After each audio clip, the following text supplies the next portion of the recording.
தேர்தலில் தாவிக தனிப்பெரும் கட்சியாக உருவாகி இருக்கிறது. 38 இடங்களை வென்றெடுத்திருக்கிறது தாவிக. தலைவர் விஜய் தற்போது தனது வெற்றி சான்றிதழை பெறுவதற்காக நுங்கம்பாக்கம் வாக்கு எண்ணும் மையத்திற்கு சென்று கொண்டிருக்கிறார். சாலை நெடுமருங்கிலும்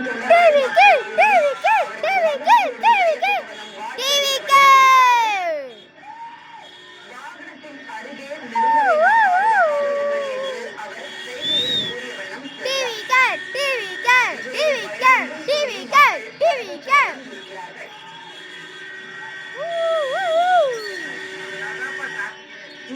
இடங்களை பிடித்து தாவிக தனிப்பெரும் கட்சியாக உருவெடுத்திருக்கிறது. இந்த தேர்தலில் தமிழகத்தில் ஆட்சி அமைக்க 118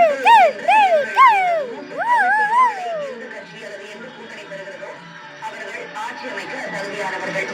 இந்நிலையில் அந்த தனி பெரும்பான்மை